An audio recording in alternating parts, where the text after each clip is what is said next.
مولاي صل وسلم دائما أبدا على حبيبك خير الخلق كلهم. مولاي صل وسلم دائما أبدا على حبيبك خير الخلق كلهم. Bismillahirrahmanirrahim. Assalamualaikum warahmatullahi wabarakatuh. Alhamdulillahilladzi allafa baina qulubina fa asbahna bi ni'matihi ikhwana. Asyhadu an la ilaha illallah wahdahu la syarikalah wa asyhadu anna Muhammadan abduhu wa rasuluh. Allahumma shalli wa sallim ala Muhammadin wa ala alihi wa ashabihi wa man tabi'ahum bi isanin ila yaumil qiyamah, amma ba'd.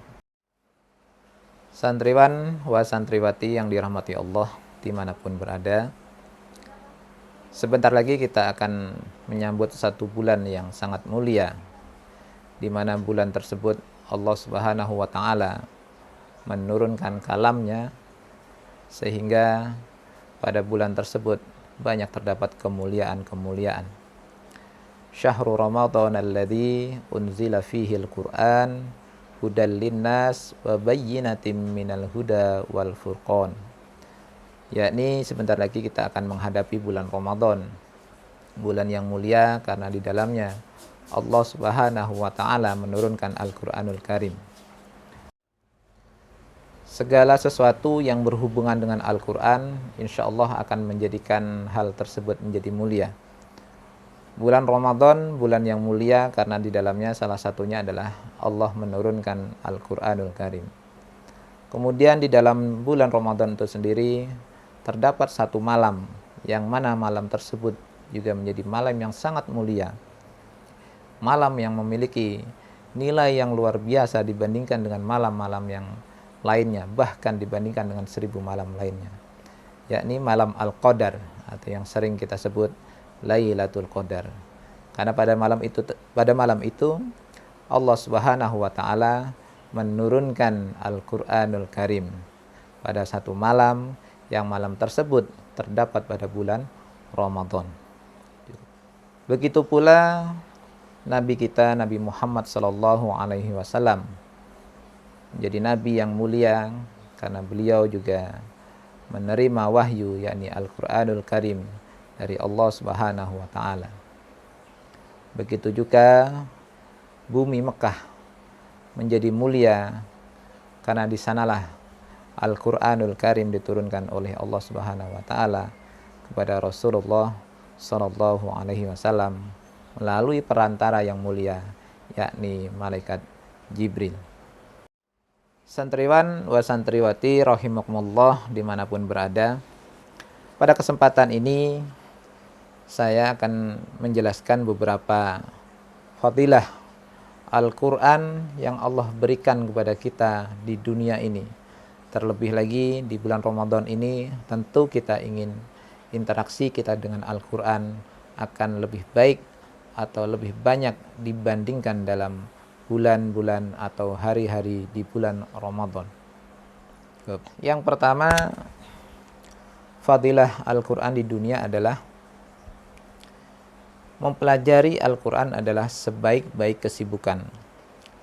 Allah Subhanahu wa Ta'ala menjelaskan dalam sebuah hadis qudsi, man saghalahul Qur'anu an dzikri wa mas'alati a'taituhu afdhala ma u'tiyas sa'ilin wa fadlu kalamillah ala sa'iril kalam ka fadlillah ala khalqihi.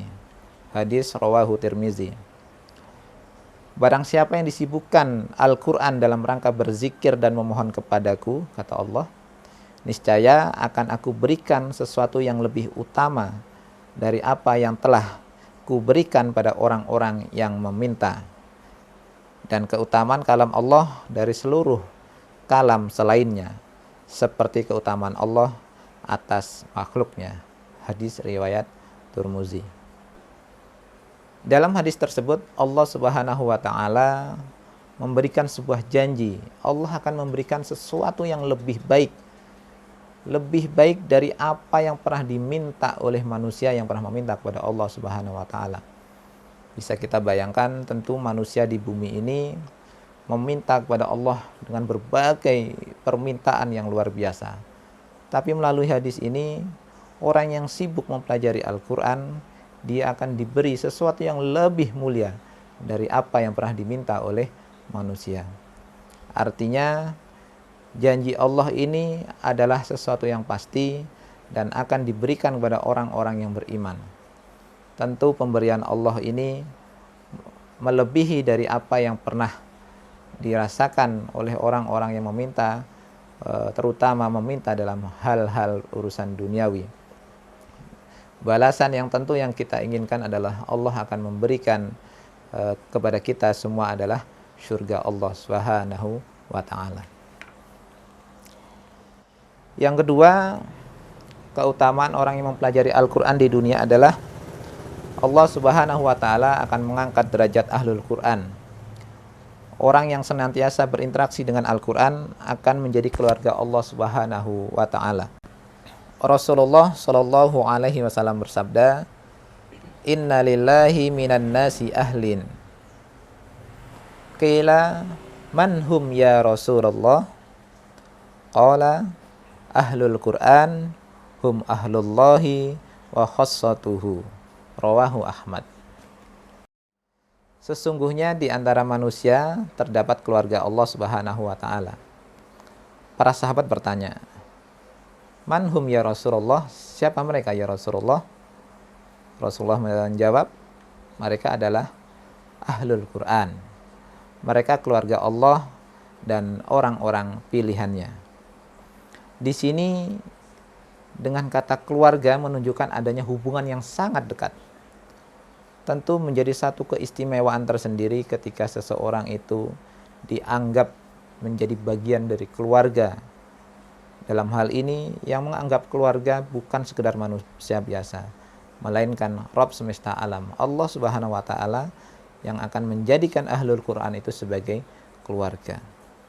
Jangankan Allah Subhanahu wa ta'ala, kita ketika dianggap atau diangkat sebagai keluarga dari tokoh yang terkenal di lingkungan kita, di kabupaten, provinsi, atau bahkan di negara, di Indonesia ini, tentu menjadi satu kebanggaan tersendiri. Lalu bagaimana kalau Allah yang menjanjikan, Allah akan menjadikan ahlul Quran itu sebagai keluarganya. Tentu hadis ini hanya bisa dipahami oleh orang-orang yang beriman, yang bukan hanya mengharapkan dunia. Karena ini semua tentu hanya diyakini oleh orang-orang yang memiliki keimanan yang luar biasa kepada Allah. Karena ini tidak dapat dirasakan langsung di dunia, kecuali semua itu akan dinikmati kelak ketika kita sudah menghadap kepada Allah Subhanahu wa ta'ala.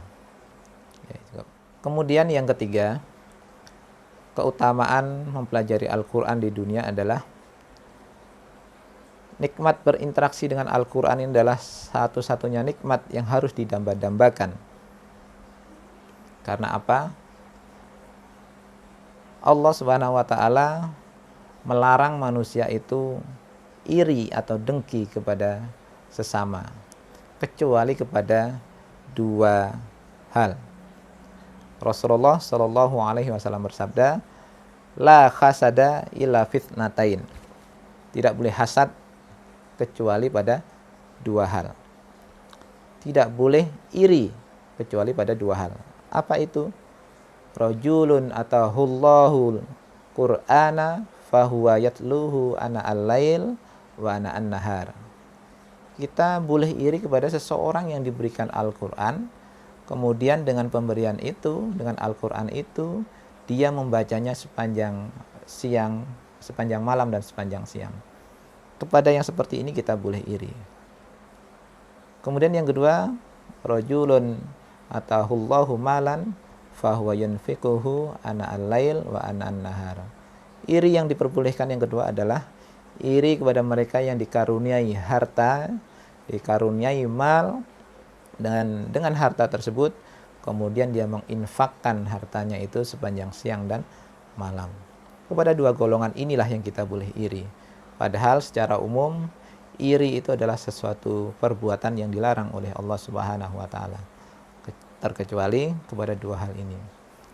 Menjadi salah satu tolok ukur seseorang itu memiliki kenikmatan yang hakiki atau kenikmatan yang semu adalah bagaimana kalau kemudian kita cenderung lebih iri kepada orang-orang yang dikaruniai harta, dikaruniai dunia, memiliki mobil mewah, memiliki rumah yang bagus, memiliki handphone yang baik, kemudian kita iri kepada mereka-mereka tersebut. Yang seperti ini Allah Subhanahu wa taala menggambarkan bagaimana kaumnya Nabi Musa alaihi salam yang takjub dengan apa yang dimiliki oleh Qarun. Mereka mengatakan, ya laitalana mithlama utiya Qarun. Seandainya kita diberi seperti Qarun. Dan hal yang seperti ini sering kita jumpai dalam kehidupan sehari-hari. Seseorang ketika melihat orang lain memiliki fasilitas dunia yang gemerlap, kemudian dia berandai-andai untuk memiliki. Berbeda dengan mereka yang diberi ilmu, mereka mengatakan, wailakum, celakalah kalian, thawabullahi khair, balasan dari Allah lebih baik. Dan ini sama halnya, balasan dari Allah lebih baik. Al-Quran ini merupakan salah satunya, karena Al-Quran, kemampuan, keahlian untuk bisa berinteraksi dengan Al-Quran merupakan sebuah nikmat yang hakiki, bukan nikmat yang semu. Kemudian yang keempat adalah bagaimana Allah Subhanahu wa taala memberikan kemuliaan kepada ahlul Quran itu dengan mensejajarkan derajatnya dengan para malaikat dan nabi yang telah diberi wahyu. Rasulullah Shallallahu alaihi wasallam bersabda, al-mahiru bil Quran ma'as safaratil kiramil bararah walladzi yaqra'ul Qur'ana wa yata'ta'u fihi wa huwa alaihi syaqqun lahu ajran. Rawahu Muslim. Orang yang pandai berinteraksi dengan Al-Quran akan bersama malaikat yang mulia dan taat. Sedangkan orang yang membaca Al-Quran terbata-bata dan merasa kesulitan akan mendapatkan 2 pahala. Pensejajaran dengan malaikat dan nabi merupakan sebuah nikmat yang luar biasa bagi ahlul Quran. Bagaimana manusia di dunia ini terkadang berlomba-lomba untuk mensejajarkan dirinya dengan tokoh-tokoh idolanya. Misalnya kalau untuk para remaja saat ini, penampilannya ingin menyerupai idola mereka, mungkin artis-artis Korea yang saat ini banyak digandrungi, atau idola-idola yang ada di negara kita, berusaha menyamai dari segi pakaian, dari segi rambut, dari segi hobi, dan lain sebagainya. Ini sebagai sebuah pertanda mereka yang seperti ini adalah mereka yang terjangkiti dengan hubbud dunya. Karena mereka tidak ingin bagaimana Allah menjanjikan ahlul Quran disejajarkan dengan malaikat dan para nabi yang telah diberikan wahyu. Kita tahu para malaikat ini adalah makhluk Allah Subhanahu wa taala yang tidak pernah membangkang. La ya'sunallaha amarahum wa yaf'aluna ma yu'marun. Malaikat ini dalam surat Tahrim adalah makhluk yang taat kepada Allah. Dia tidak pernah membangkang terhadap perintah Allah. Dan ahlul Quran disejajarkan dengan mereka, dan bahkan juga dengan para nabi yang diberikan wahyu oleh Allah Subhanahu wa taala. Kemudian yang kelima adalah ahlul Quran itu paling berhak menjadi imam dalam sholat. Rasulullah Shallallahu alaihi wasallam dalam hal ini bersabda, ya umul qaum aqra'uhum. Yang berhak menjadi imam adalah yang paling banyak interaksinya dengan Al-Quran. Hadis riwayat Muslim. Rekomendasi Rasulullah Shallallahu alaihi wasallam ini bukan tanpa sebab. Karena tentu kita semua sepakat ketika diimami oleh mereka yang memiliki bacaan yang fasih, yang baik, yang interaksi dengan Al-Quran juga baik, tentu akan memiliki pengaruh yang berbeda dibanding ketika yang menjadi imam adalah mereka yang secara kualitas bacaannya kurang baik atau kurang fasih, sehingga kita pun yang mendengarkan atau yang berada di belakang menjadi makmum kurang menikmati bacaan-bacaan sholat. Selain itu, kenapa harus orang yang baik interaksinya dengan Al-Quran dalam hal imam? Karena imam bukan hanya sekedar melantunkan surah-surah Al-Quran. Seandainya yang menjadi imam itu adalah mereka ahlul Quran, tentu kita sebagai jamaah, kita sebagai makmum juga akan banyak tahu Al-Quran itu bukan hanya surah-surah pendek. Al-Quran itu bukan hanya juz 30. Al-Quran itu terdiri dari 30 juz. Al-Quran itu terdiri dari ribuan ayat.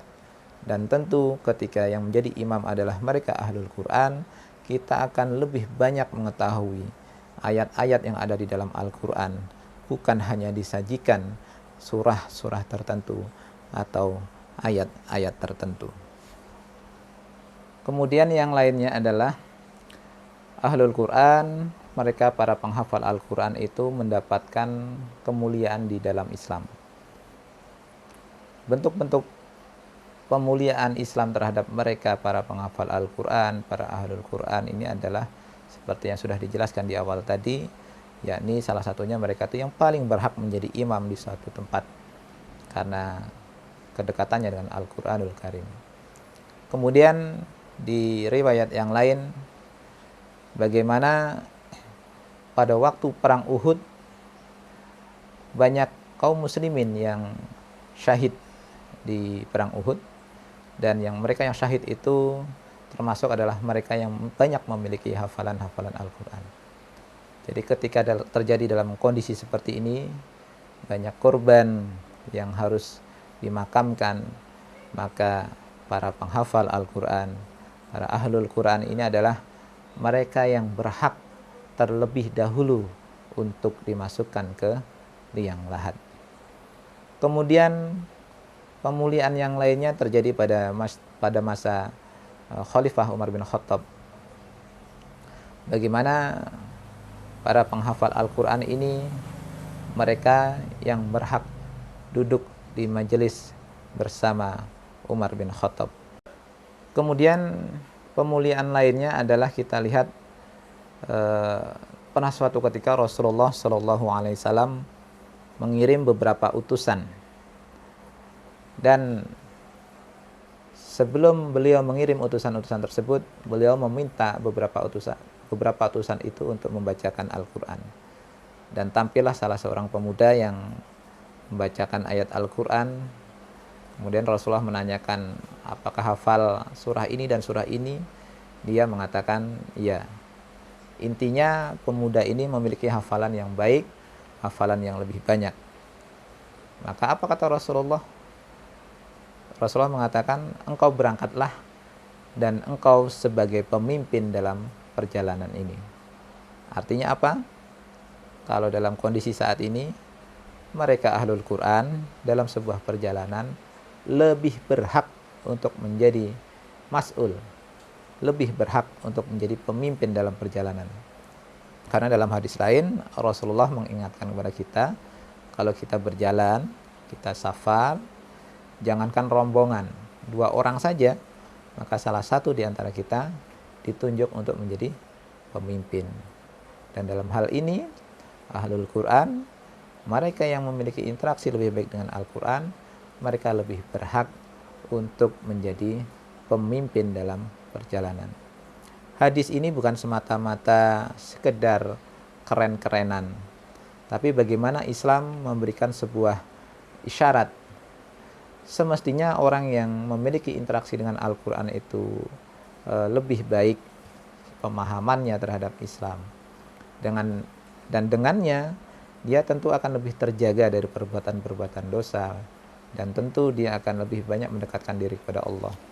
Dan dalam hal menjadi pemimpin di perjalanan, ini juga menjadi salah satu amanah. Karena bagaimana seorang pemimpin pasti akan dimintai pertanggungjawabannya oleh Allah Subhanahu wa ta'ala. Kullukum ra'in wa kullukum mas'ulun an ra'iyatih. Setiap kalian adalah pemimpin, dan setiap pemimpin akan dimintai pertanggungjawaban atas kepemimpinannya. Santriwan dan santriwati rahimakumullah, itu beberapa keutamaan ahlul Quran, keutamaan orang-orang yang memiliki interaksi Al-Quran dengan baik yang akan Allah berikan di dunia. Tentu masih banyak kemuliaan-kemuliaan dan fadilah-fadilah yang lain yang dalam kesempatan ini tidak mampu untuk dijelaskan satu persatu. Setidaknya dari beberapa poin yang sudah dijelaskan tadi bisa menjadi satu pedoman kita dalam kehidupan sehari-hari, bagaimana kita memperlakukan mereka para ahlul Quran dan bagaimana kita nanti menempatkan diri ketika kita bisa berinteraksi dengan Al-Quran itu lebih baik. Wabil khusus di bulan Ramadan ini tentu kita ingin meningkatkan interaksi kita dengan Al-Quran itu lebih baik melampaui di hari-hari yang lainnya, karena Allah akan melipat gandakan semua amalan ibadah kita, terutama dalam hal interaksi dengan Al-Quran yang meliputi dari membaca, menghafal, mentadaburi, dan juga yang tak kalah pentingnya adalah mengamalkan dalam kehidupan sehari-hari. Demikian kultum singkat dalam kesempatan Tarhib Ramadan ini. Mudah-mudahan dari sedikit yang saya sampaikan tadi bisa kita amalkan dalam kehidupan sehari-hari. Al-haqqu min rabbik fala takunanna minal mumtarin. Wabillahi taufik wal hidayah. Assalamualaikum warahmatullahi wabarakatuh.